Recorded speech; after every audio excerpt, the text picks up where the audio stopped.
Assalamualaikum warahmatullahi. Bismillahirrahmanirrahim. Alhamdulillahi rabbil alamin.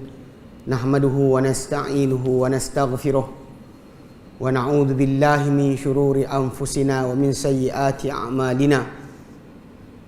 May yahdihillahu fala mudilla lahu wa may yudlilhu fala hadiya lahu. Asyhadu an la ilaha illallah wahdahu la syarika lahu. Wa ashhadu anna Muhammadan abduhu wa rasuluh. Allahumma salli ala Muhammad wa ala ali Muhammad kama sallaita ala Ibrahim wa ala ali Ibrahim innaka Hamidum Majid. Allahumma barik ala Muhammad wa ala ali Muhammad kama barakta ala Ibrahim wa ala ali Ibrahim innaka Hamidum Majid. Rabbi shrah li sadri wa yassir li amri wahlul 'uqdatam min lisani yafqahu qawli, amma ba'd. Alhamdulillah, kita bersyukur kepada Allah Subhanahu wa taala akan dapat kita solat subuh berjemaah sebentar tadi, dan semoga taala jadikan solat subuh kita sebagaimana yang dijanjikan oleh Nabi SAW. Pertama, sebagai pembersihan bagi dosa-dosa kita, yang Nabi nyatakan dalam hadis baginda, misal solat 5 waktu sehari semalam adalah seperti sebatang sungai yang mengalir di hadapan rumah seorang yang dia akan mandi 5 kali setiap hari. Dan Nabi nyatakan pada para sahabat, adakah mungkin akan ada lagi daki pada badan orang berkenaan? Para sahabat kata tidak. Kalau mandi 5 kali setiap hari, maka Nabi kata begitulah solat 5 waktu membersihkan seorang manusia. Demikian juga kita harap semoga apa yang Nabi janjikan dengan sabda baginda, man salal fajra ini fi jama'atin fa fi dhimmatillah. Barang siapa yang salat fajar ini dalam keadaan berjemaah, maka dalam jagaan Allah SWT sepanjang hari ini. Baik. InsyaAllah kita akan ambil sementara sampai syuruk nanti. Sikit tajuk berkenaan dengan tajuk penyucian jiwa. Dia dalam tajuk penyucian jiwa ni kadang-kadang sebahagian kita ni terlupa bahawa Islam ni datang bukan hanya untuk mewajibkan ke atas kita kewajipan-kewajipan dan larang daripada kita larangan-larangan yang berbentuk fizikal. Bahkan sebenarnya datangnya Islam ni macam Nabi sebut dalam hadis yang sahih. Nabi nyatakan, innama bu'istu liutammima makarimal akhlaq. Aku hanyalah diutuskan untuk menyempurnakan kemuliaan akhlak. Dan perkara tersebutlah yang sebenarnya kita kejar daripada perbuatan harian kita. Solat kita, ibadat-ibadat kita buat, zakat dan sebagainya. Tujuan asal dia adalah untuk mendidik jiwa kita. Kerana jiwa yang ada dalam badan kita ni, diri yang kita panggil dalaman kita ataupun orang kata nafsu, dirilah. Nafsu itu diri sebenarnya. Nafs. Apa yang dalam diri kita, sayang kita, benci kita, suka kita, sedih kita, ia sebenarnya perlu didikan. Maka Allah Subhanahu Wa Taala telah letakkan kepada kita satu penjelasan. Kalau kita perhatikan, tak ada benda yang dalam Quran Karim ni Allah Ta'ala sumpah dengan 10 perkara seperti mana Allah Ta'ala sumpah berkenaan dengan jiwa. Allah Ta'ala nyatakan surah Asy-Syams, kan, wasyamsi wadduhaha, demi matahari dan juga cahayanya, wal qamari idza talaha, dan demi bulan apabila ia mengikuti matahari, wal laili wal laili idza yaghshaha. Macam saya pasal apa dia punya tu saya tak nampak sangat. Baik.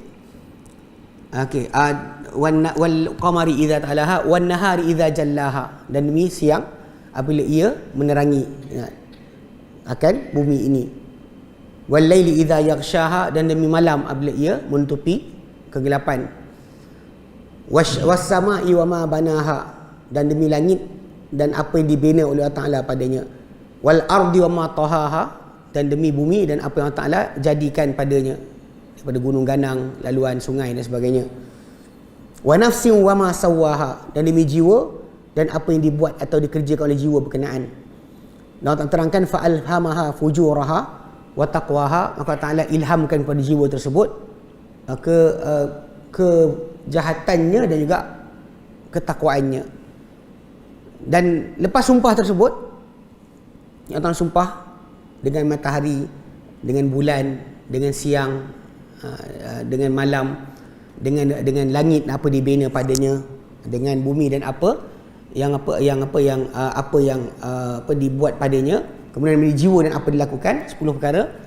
Allah Ta'ala nyatakan lepas tu, qad aflaha man zakkaha, telah berjayalah siapa yang menyucikannya, wa qad khaba man dassaha, dan telah hampalah atau malanglah siapa yang mengotorkannya. Mana jiwa kita ni boleh jadi bersih, boleh jadi kotor. Dan ni Allah Ta'ala sebutkan kejayaan dan juga kemalangan kita berkaitan dengan masalah bersih dan kotornya jiwa. Jadi kalau kita perhatikan, memang Allah SWT berikan gambaran ini. Macam saya sebut tadi, tidak ada Allah Ta'ala sumpah dengan satu benda 10 perkara. Allah Ta'ala sumpah seperti mana Allah Ta'ala sumpah berkenaan dengan jiwa yang berjaya, jiwa yang malang, jiwa yang suci dan jiwa yang kotor.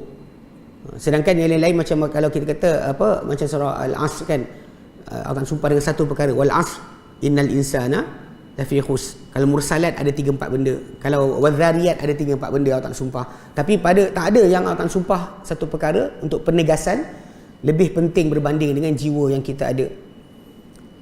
Jadi kalau seharian sebenarnya bila kita beribadat, ibadat yang kita laksanakan sepatutnya mempunyai kesan pada jiwa kita. Dia bukan hanya solat 5 waktu yang kita disiplin, kita datang setiap waktu kita solat tadi, dan dalam solat tadi kita dengan tertib, tidak berganjak, tidak bergerak, ikut imam takbir kita takbir, imam rukuk kita rukuk. Semua tu sebenarnya ada ciri-ciri untuk mendidik dan mengasuh kita untuk menjadi orang yang lebih baik dan bersabar dan tunggu. Kita kadang letih juga berdiri kalau imam baca panjang, tapi kalau imam tu tak rukuk, janganlah kita terjun. Demikian juga kalau andai kata dalam masalah adab-adab teguran dalam solat dan sebagainya, memang kita kata benda-benda ni adalah di antara perkara yang mengajar kita. Contoh macam kalau dia kata orang sakit perut, pergi ambil dia terkeluar angin banyak sangat, kena ambil wuduk berkali-kali lah dia akan kena pergi. Kalau anda kata dia nak menipu, boleh je takbiratul ihram, solat, dan tak kisah wuduk ada ke tidak. Tapi di sini masalah sebenar. Sebab kalau kita perhatikan dalam konteks Islam ni yang kita anuti, Allah SWT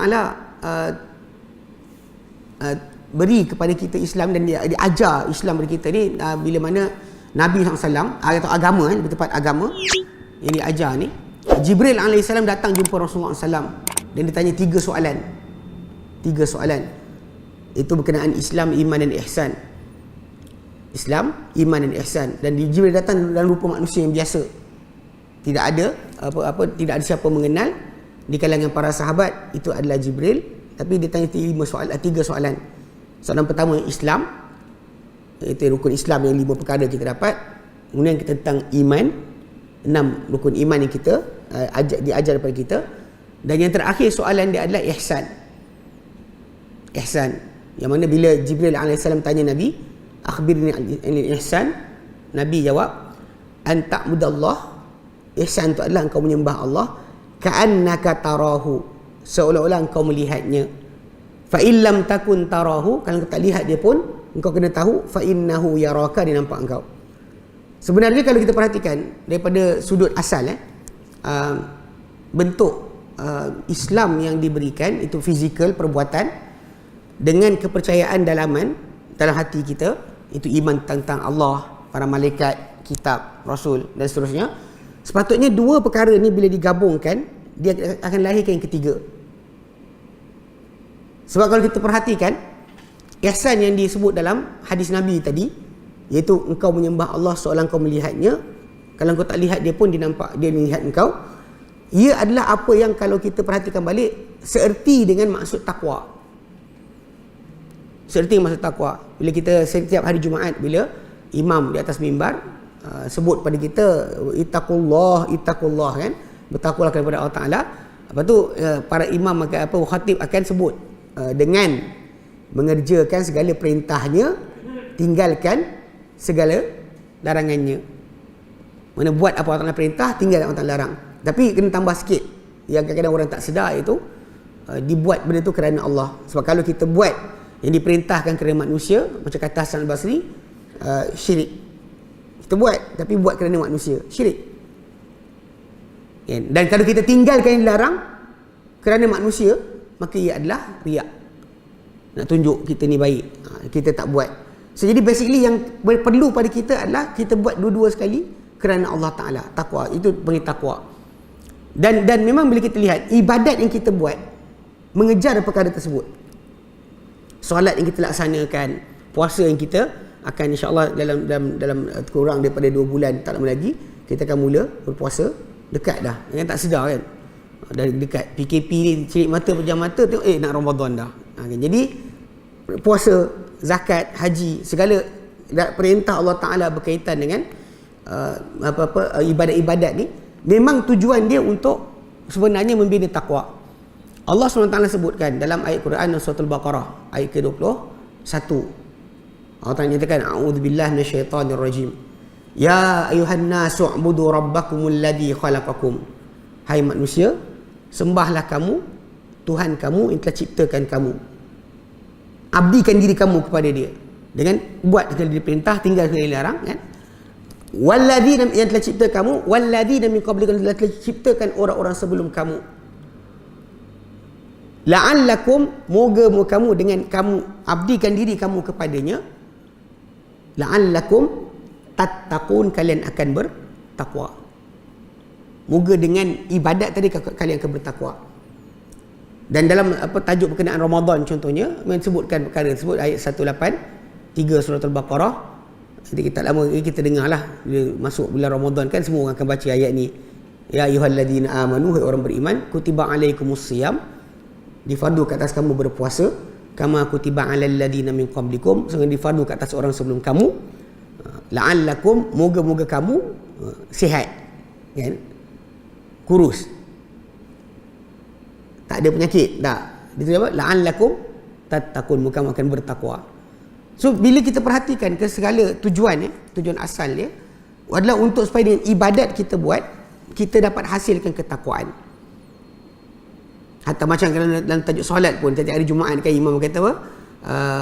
Wa aqimis solah inna solata tanha anil fahsya'i wal munkar. Dirikanlah solat, solat itu mencegah perbuatan keji dan munkar. Takwa jugalah. Sebab kita akan tinggalkan benda. Jadi tapi macam mana benda-benda tersebut sebenarnya beri kesan pada jiwa kita? Sebab ini kepentingan, sebab kita kata Allah Ta'ala nakkan kepada kita membersihkan jiwa kita. Tapi dia beri pada kita bentuk-bentuk ibadat fizikal. Bentuk-bentuk ibadat yang fizikal. Yang kadang-kadang saya kesian. Sebab ada orang kadang mungkin datang ke masjid, ke surau, belajar tentang hukum mahkamah halal haram, belajar berkenaan tajuk faraid, tajuk haji, tajuk umrah, macam-macam benda akan belajar. Urusan jenazah, kursus solat. Tapi bila time nak belajar penyucian jiwa, bersihkan apa yang Allah Ta'ala sumpah 10 kali kan dalam surah Asy-Syams tadi, dengan 10 makhluk yang besar Allah Ta'ala sumpah. Tapi bila kita nak bersihkan jiwa, naik gunung jerai, kita masuk bertapa dekat gua, seolah-olah macam Islam tak pernah ajar cara betul pembersihan jiwa. Yang kita lihat sampai ada orang asingkan agama ni, ini syariat, perbuatan zahir, ini bukan, ini hakikat. Ini yang betul, yang sebenar Allah Ta'ala nak. Seolah-olah macam Nabi tak ajar. Ini kena jaga-jaga sikit. Sebab tajuk asal bila kita sebut perkara ni, macam Imam Syafi'i rahimahullah, dia nyatakan, laulal fuqaha, kalau bukan orang yang faqih agama, faham halal haram, tahu hukum hakam agama ni, awliya Allah fil ard, wali-wali Allah di muka bumi, falaysa lillahi wali, Allah tak ada wali. Bahkan ada orang rasakan macam nak jadi kasih Allah Ta'ala, nak bersihkan jiwa, benda fizikal ni tak penting. Sedangkan kalau kita perhatikan balik, itulah yang Allah Ta'ala turunkan bersama Nabi SAW. Dan kita sebut tadi kan dalam ayat 21 Al-Baqarah, memang Allah Ta'ala nyatakan ibadat itu untuk takwa, puasa itu untuk takwa. Semua yang diperintahkan untuk ketakwaan. Tapi mungkin kerana wallahu alam pendedahan tak diberikan kepada kita dengan benar, bagaimana bentuk ibadat tadi sepatutnya bina ketakwaan. Orang cuma tahu boleh tak boleh je. Ini halal ke haram, tapi tak nak tahu daripada sudut masalah halal haram tadi sebenarnya ada didikan dalam agama. Contoh kan, macam kita datang solat 5 waktu. kita ada syarat-syarat sah solat. Syarat sah solat kita ada yang nampak, ada yang tak nampak. Yang nampak macam masuk waktu. Nampak lah kot kan, selagi tak azan kita tak boleh solat. Tersolat awal pun tak guna. Kan 5:30 dah bangun solat, tiba-tiba dah tak masuk waktu lagi. Tak guna solat kita. Kena solat juga pada waktunya. Ini syarat sah. Ataupun contoh lain macam arah kiblat. Cuma arah kiblat ni diberikan kelonggaran dalam agama, bila kalau lepas solat kita silap pun tak apa. Cuma kita kena ada arah kiblat. Nampak. Tutup aurat. Tapi bila sebut tentang suci daripada hadas, ini benda tak nampak. Ini benda yang Allah Ta'ala nak didik kita. Mana bila kita berada bersorangan ke, seorang-seorang, atau kita datang masjid. Ni kadang-kadang berlaku lah kalau belah Kuala Lumpur. Belah Perlis ni tak ada kot. Okay, sehari Jumaat datang masjid lewat. Lepas tu tempat ambil wuduk orang beratur panjang. Imam dah takbiratul ihram. Dah start solat. Awak datang lambat. Lalu timbullah kelang kabut ni. Kalau rasa-rasa kalau beratur tunggu seorang-seorang ni, imam dah rukuk pula rakaat kedua, dah kena solat zuhur. So katakanlah orang tu datang-datang masuk masjid, dia jalan masuk je saf, dia takbir Allahu Akbar. Tak ada siapa tahu pun dia ada wuduk ke tidak. Tak ada seorang pun tahu. Tapi dia takkan buat perkara berkenaan. Dia sibuk tunggu jugalah. Kan? Tunggu jugalah. Kalau pipe ke belakang, dia larilah cari. Kadang-kadang ambil air mineral pun, wuduklah dengan air mineral. Sebab nak cukupkan syarat sah solat. Soalan, siapa tahu sebenarnya dia ada wuduk ke tidak? Bukan kita, kalau kita batal wuduk, tak tulis atas ni kentut. Tak ada atas ni. Nampak? Junub ke? Mana ada nampak? Jadi yang tahu sebenarnya siapa? Ini sebenarnya kadang-kadang kita tanya diri kita, kenapa kita buat? Yang ini sebenarnya didikan yang Allah Ta'ala nak bagi pada kita. Dalam syarat-syarat sah solat, saya kata ada benda zahir yang manusia nampak, yang kita akan jaga, mungkin terkenalah jaga kerana manusia. Tapi bab taharah ni contohnya suci daripada hadas. Najas nampak, boleh bau, boleh ada warna, ada bau. Kena najis badan kita, baju kita nampak. Tapi kalau hadas tak nampak.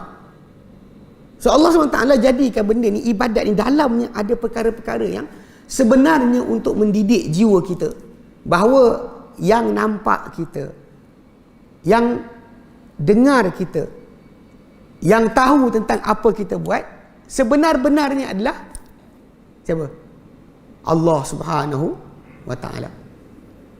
Allah saja yang tahu. Kalau kita kelentong pun tak ada siapa tahu.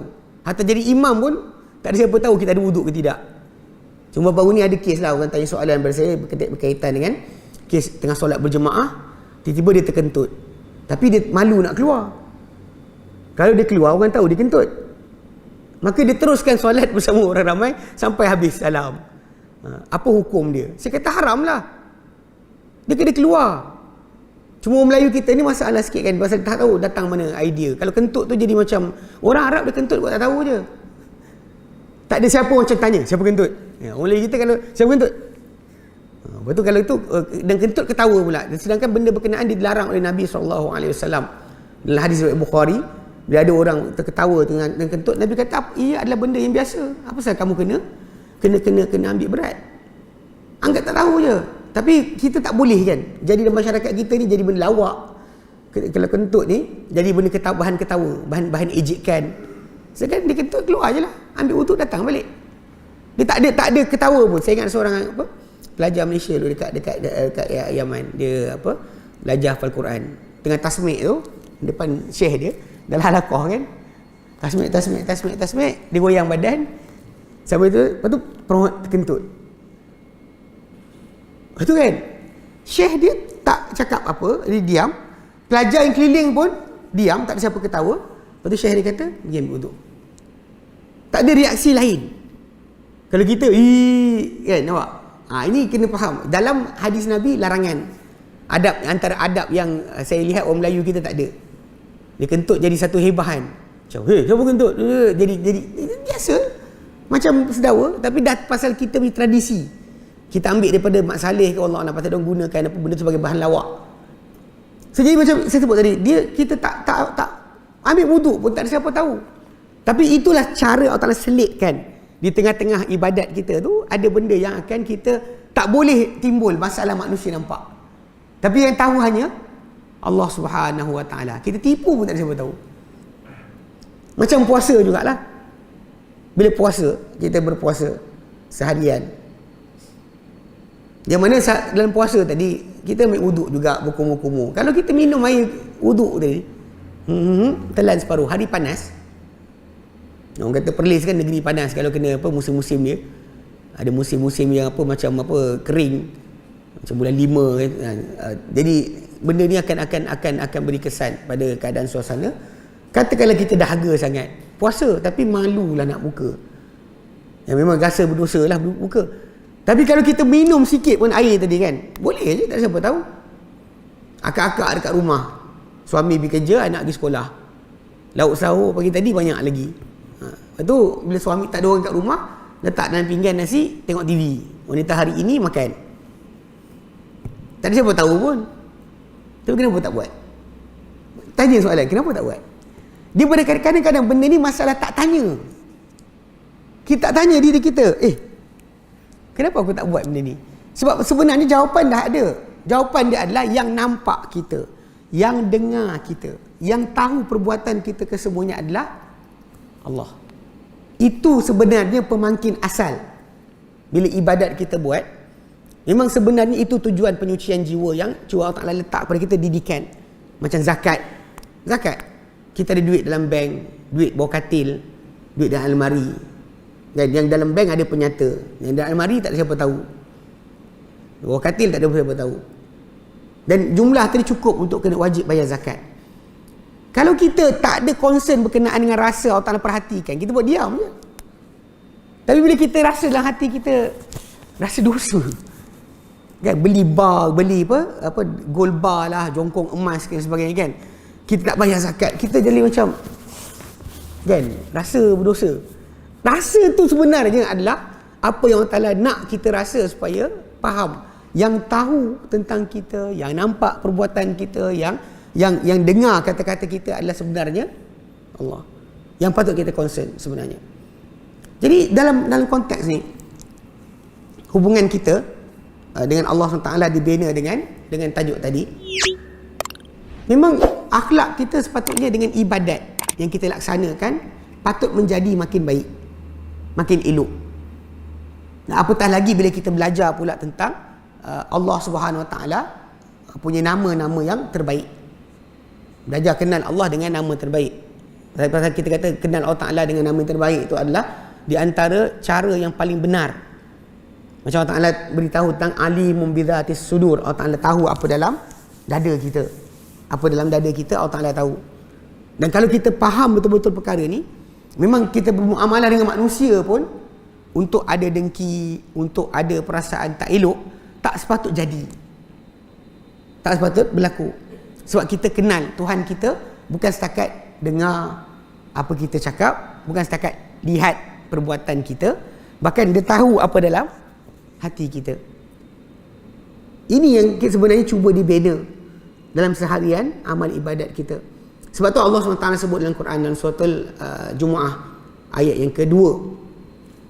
Allah Ta'ala nyatakan, huwallazi ba'atha fil ummiyin. Dialah Allah yang telah mengutus kepada bangsa ummi, itu bangsa Arab. Bangsa Arab. Disebut ummi itu sebab mereka tak ada kitab. Tidak ada kitab suci untuk mereka ikut. Walaupun mereka sebenarnya orang Arab yang tinggal di Mekah terutamanya, mereka keturunan Ismail alaihissalam. Dan Ismail alaihissalam macam disebut dalam surah Maryam ayat ke-55, Allah Ta'ala nyatakan, wadhkur fil kitabi Ismail. Sebutlah, ingatlah dalam kitab tentang Ismail. Innahu kana sadiqal wa'di wa kana rasulan nabiyya. Dan dia dahulu seorang yang benar janji, dan dia seorang rasul lagi nabi. Wa kana ya'muru ahlahu bis salati waz zakah. Dan dia dahulu perintah keluarga dia untuk solat dan zakat. Wa kana inda rabbih mardiya. Dan dia situ hanyalah seorang yang diridai. Maksud dia Ismail dulu ajar pada anak Ismail alaihissalam bin Ibrahim alaihissalam, dia ajar anak cucu dia solat dan zakat. Pasti juga dia ajarkan tentang tauhid. So kata lain ada, cuma kitab tak ada, tak dijumpai kitab. Jadi digelar orang Arab, orang bangsa keturunan Ismail alaihissalam ni sebagai ummi, yang apa dia belajar hanya daripada mak dia punya ajaran saja. Tak ada pelajaran tentang kitab suci, tak ada. Maka Allah Ta'ala kata huwallazi ba'atha fil ummiyin, dialah Allah yang utus pada bangsa ummi, bangsa buta huruf ni Arab, rasulan minhum, seorang rasul dari kalangan mereka. Dan tugas rasul tu apa? Dekat sini kita akan jumpa tajuk penyucian jiwa. Yaslu alaihim ayatihi, dia sampaikan kepada mereka bukti-bukti Allah Ta'ala, tanda-tanda Allah Ta'ala. Rasul tu punya kerja pertama, kenalkan manusia kepada Allah Ta'ala. Kemudian kedua, wa yuzakkihim, sucikan mereka. Kemudian wa yu'allimuhumul kitaba wal hikmah, ajar mereka kitab, ajar mereka hikmah. Ini penjelasan kitab. So tugas kedua yang dibawa oleh Nabi SAW adalah menyucikan bangsa yang kepada mana baginda diutuskan, bahkan umat baginda seluruhnya, untuk dibersihkan daripada kekufuran, kefasikan, kemaksiatan, akhlak yang tak elok dan sebagainya. Tapi dengan cara apa? Dengan cara apakah baginda akan bersihkan? Dekat sini datangnya ibadat yang kita buat itulah sebenarnya pembersihan dan juga penyucian. Yang sepatutnya kita, kalau kita sedar, sememangnya akhlak kita macam disebut dalam ayat yang kita sebutkan tadi, apa yang imam akan baca dalam surah An-Nahl, wa aqimis solah, dirikanlah solat, inna solata tanha anil fahsya'i wal munkar. Solat akan mencegah tentang keji dan munkar. Jadi tentang tajuk akhlak ni, Nabi SAW pernah ditanya kepada baginda, ayyu syai'in, manakah benda, perkara paling banyak memasukkan manusia dalam syurga? Manakah benda yang paling banyak masukkan manusia dalam syurga? Maka Nabi jawab, taqwallah wa husnul khuluq, takwa kepada Allah dan baik akhlak. So kita sebut tadi kan, kita ada dua hubungan, kepada Allah Ta'ala dengan ketakwaan, tapi kepada manusia dengan akhlak yang baik. Dengan akhlak yang baik. Jadi memang itu sebenarnya benda yang sepatut kita nilai diri kita dengan solat kita buat, dengan memahami tentang iman. Adakah kita ni telah mendapat pembersihan, penyucian jiwa seperti yang dikehendaki dalam agama? Sebab dia tak boleh kata tak ada kesan. Tak ada kesan. Maksudnya solat tapi tak ada kesan. Sebab saya bimbang pasal kes dia, tajuk tadi lah, kerana kita tak nampak kesan, kita cari daripada sumber yang bukan diajar oleh Nabi SAW. Sebab kena faham macam apa dikatakan oleh Malik rahimahullah, dari mustahil, dia kata adalah amat mustahil, muhal, bahawa Nabi SAW ajarkan kita untuk beristinja, tapi Nabi tak ajar kita untuk tauhid. Sama kalau kita nak faham, mustahil Nabi ajar kita istinja tapi tak ajar kita bersihkan hati kita. Mustahil. Sampai kita terpaksa ambil daripada kaedah-kaedah barat, meditasi lah, ambil yoga punya sikit, ambil daripada Buddha punya sikit, ambil daripada Hindu punya sikit. Ini masalah, sebab kita jumpa ada orang yang terpesona dengan kadang-kadang tajuk kerohanian dalam agama-agama bukan Islam. Lalu dia sanggup untuk ikuti ajaran tersebut kerana dilihat dalam Islam tak ada kerohanian yang membaiki jiwa dia. Ni kena faham tu. Pasal kita kata mustahil, balik pada asal, mustahil Nabi ajar kita buang air, cara nak buang air, hadap ke mana, tak boleh basuh dengan tangan mana, dan kita istinja. Tapi tak ajar kita berkenaan dengan bersihkan hati. Sangat mustahil. Dia adalah perkara yang sangat mustahil. Jadi dengan sebab itu kita lihat dalam kehidupan harian kita ni, dalam kita setiap hari melakukan ibadat kan, silih berganti, solat 5 waktu kita, kemudian puasa nanti akan datang kan, ada zakat kita tunaikan, semua tu sepatutnya kita kena cari dalamnya akan perkara-perkara yang menyebabkan kita boleh baiki hati kita, jiwa kita. Dan dalam perbaikan jiwa tadi, dia ada dua sudut. Pertama, berkaitan dengan masalah pandangan Allah Ta'ala terhadap kita. Mana apa kita dengan Allah Ta'ala. Sebab kita sentiasa kita dengar dalam Quran Karim, Allah Ta'ala sebut aqimus solah wa atuz zakah. Kan? Dia gandingkan dua perkara. Pertama Allah Ta'ala sebut dirikan solat, kemudian tunaikan zakat. Para ulama menyatakan kenapa dua ni? Tak sebut haji, tak sebut sekian. Sebab dua perkara ni, satu mewakili hubungan dengan Allah Subhanahu Wa Ta'ala. Sebab solat tu, apa yang kita laksanakan, dia directly kepada Allah Ta'ala sahaja. Tak ada benefit kepada manusia. Tak ada hubungan manusia ni yang sepatutnya ada tentang tajuk solat kita. So, dia directly kita dengan Allah. Tapi bila kita sebut tentang zakat, dia ada kaitan dengan hubungan kita dengan manusia. Sebab zakat tadi bukan hanya diambil dan dikumpulkan, bahkan kena diagih dan juga diberikan kepada orang-orang yang wajib mendapat atau memperolehi zakat tersebut. So, maksudnya bila manusia tu concern dengan kehidupan dia, dia kena nampak satu hubungan dia dengan Allah Ta'ala, satu lagi hubungan dia dengan manusia. Tak boleh dipandang satu je. Kadang-kadang ada orang dia kata saya tak kisah tentang manusia, asalkan hati saya ikhlas kepada Allah Ta'ala, lantaklah apa jadi. Itu ada sudut kita tengok ada orang ni macam tu. Dia kata yang penting dengan Allah Ta'ala. Apa benda tentang dunia ni manusia lantakkan, saya tak kisah. Janji Allah Ta'ala sayang saya. Itu masalah. Sebab pada asasnya macam kita kata, para anbiya tidak pernah diletakkan sedemikian keadaannya. Macam ada orang kadang dia lari asingkan diri kan, tak nak duduk dengan masyarakat kerana kononnya nak jaga hati dia. Ini sangat bertentangan dengan agama, kerana perhatikan balik, semua para anbiya diutus tengah bandar. Tak ada nabi diutus dalam hutan. Perhatikan dalam Quran Karim, bacalah tentang kisah semua para nabi. Semua mereka duduk tengah bandar berjumpa dengan manusia. Walaupun manusia tu jahanam. Nabi Lut AS kaum dia macam mana, Nuh AS kaum dia macam mana, Ibrahim AS kaum dia macam mana, Nabi Syuaib, Musa AS. Nampak tak dia duduk kat mana? Dia tak duduk dalam hutan. Betul, kadang-kadang bila kita perhatikan ada orang dia bawa idea, kita nak bersih hati ni jangan campur orang. Memang kadang-kadang pelik jugalah. Saya ada kawan yang perangai macam ni. Dia masuk hutan, dia buka dia bergali telaga, sibuklah buat rumah dalam hutan sebagainya, tinggal. Dan dia rasakan ketika tu diri dia macam mencapai tahap kebersihan jiwa yang sangat tinggi. Kemudian saya cakap dengan dia, dia sebaya saya. Waktu saya balik daripada, saya tinggalkan Malaysia dekat 10 tahun, saya jumpa dia balik lepas 19 tahun kot.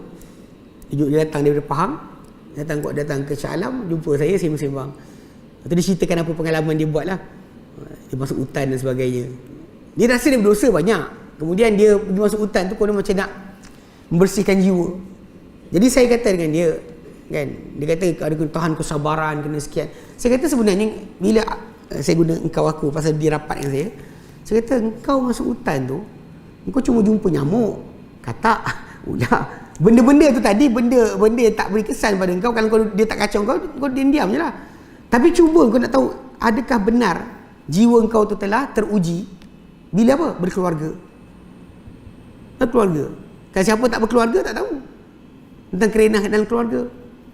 Mana kena ada layanan pada isteri, anak-anak sebagainya. Kemudian jiran.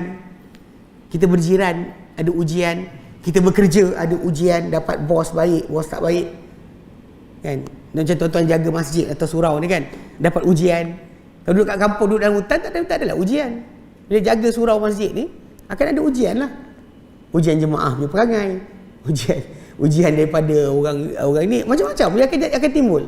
Kita tinggal seorang, kita tak tahu pun sebenarnya hati kita ni betul ke dah tahan uji, betulkah kita sabar duduk seorang. Tak ada tahu sebenarnya, tapi duduk dengan manusia lain dan anda faham.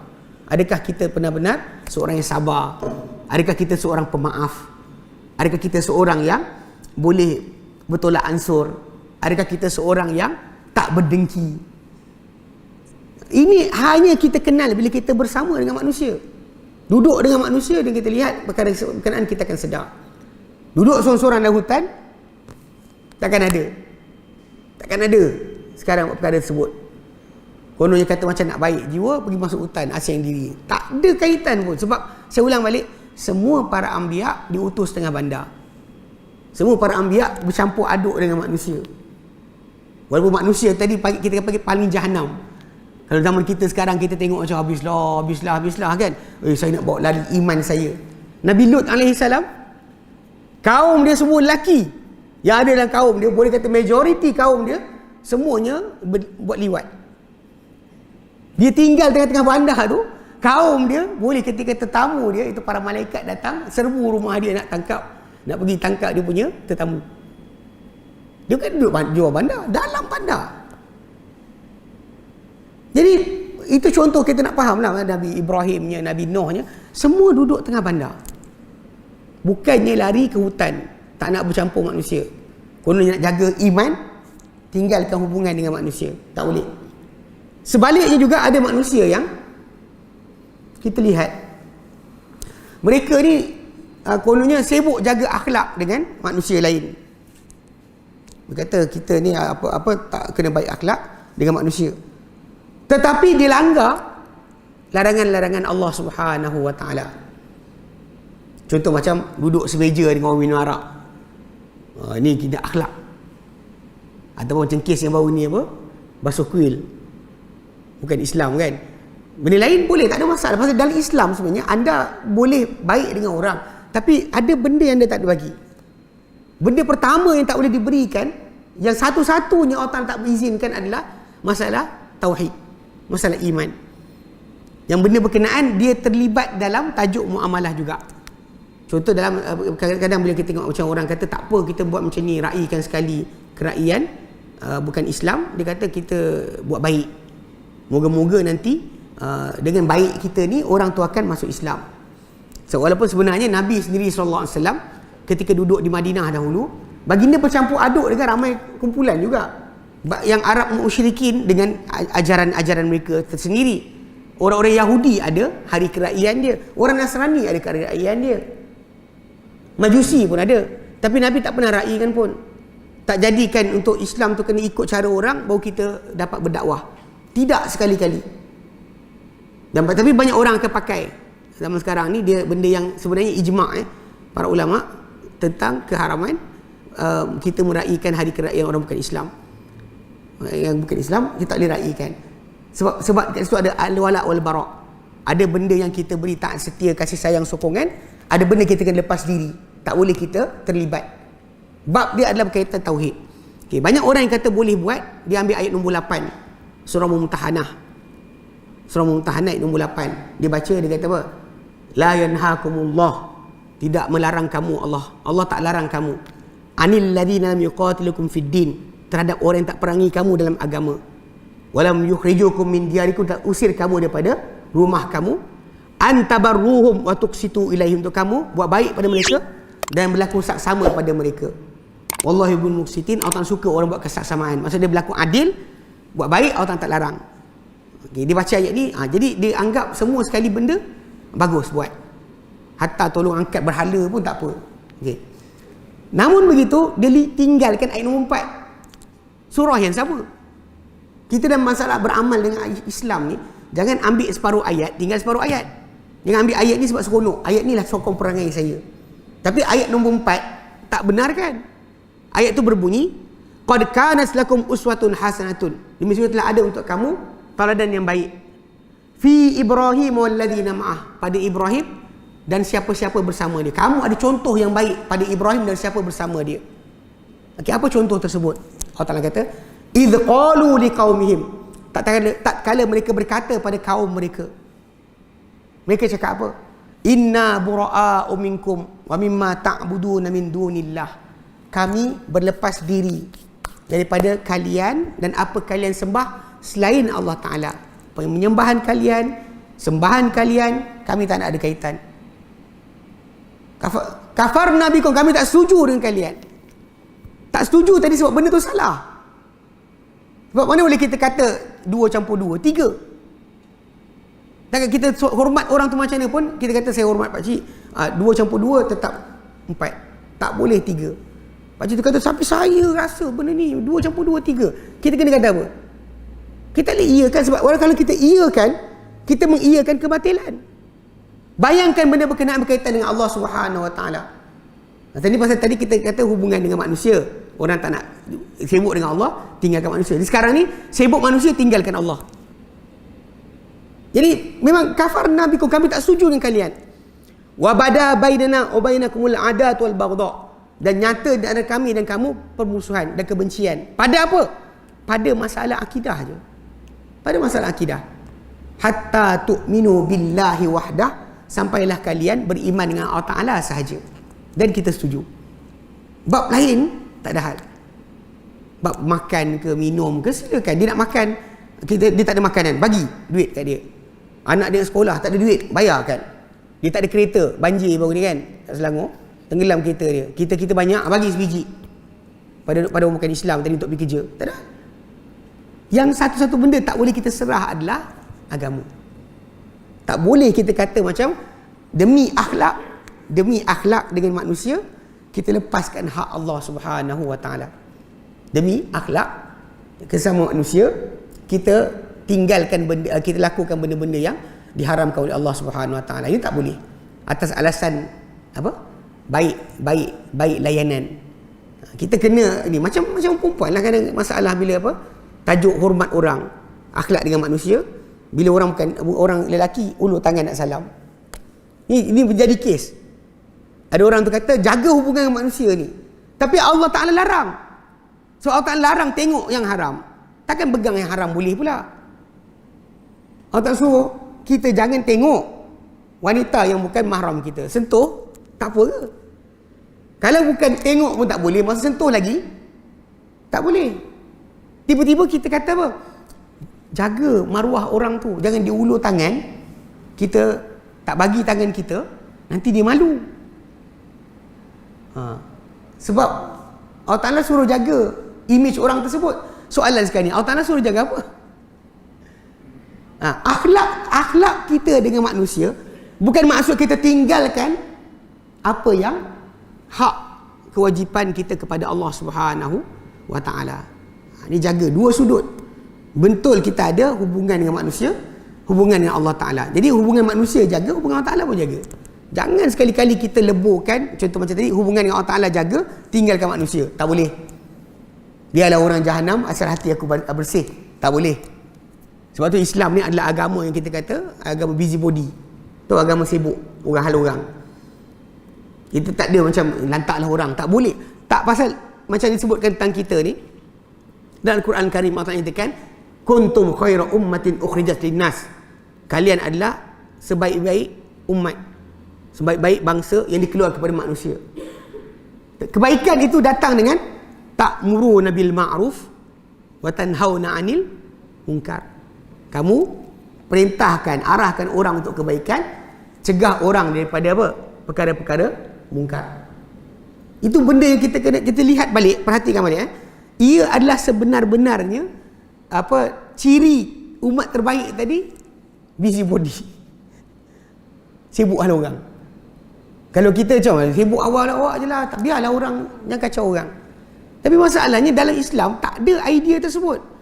Sebab kalau macam itulah semua manusia dalam Islam ni, tak sampai Islam kepada umat kita, bangsa Melayu kita ni. Tak ada Islam. Sebab kalau para sahabat sibuk tentang hal dorang je, tak sibuk tegur bangsa yang lain yang menyembah selain Allah Ta'ala, dan habislah Islam ni pupus. Sebab semua Islam ni terasing. Hanya untuk kita, tidak untuk orang. Ini salah. Kita memang nama Islam ni tadi pelik kan. Dia kata macam sibuk hal orang. Jaga iman awak sudahlah. Tak ada. Pasal kita ada hubungan manusia. Tapi dalam masa sama bila jaga hubungan manusia, jangan pula kita lupa tentang hubungan kita dengan Allah Subhanahu Wa Ta'ala.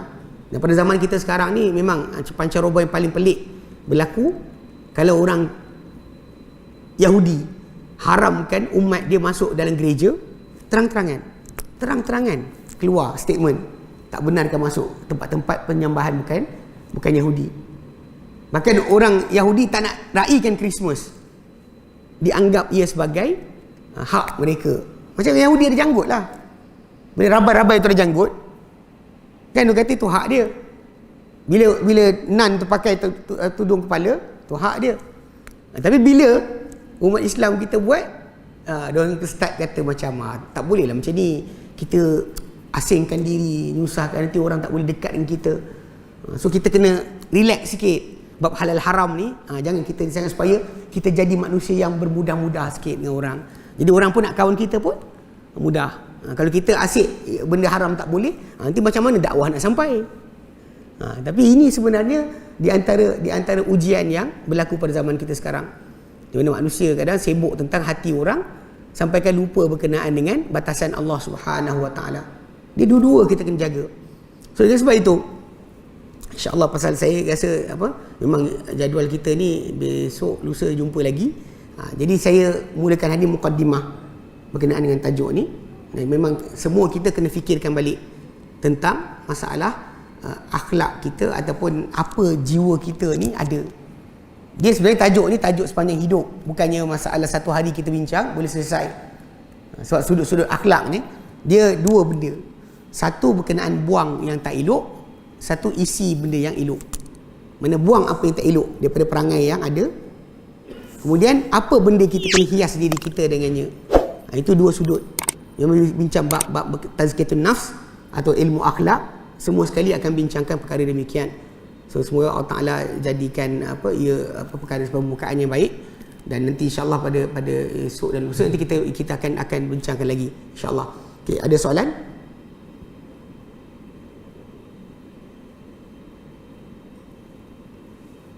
Sebab saya jaga tak nak lajak sangat daripada syuruk. Yang tiga ni cuti kan? Ke tak cuti? Tak cuti lah. Ada soalan?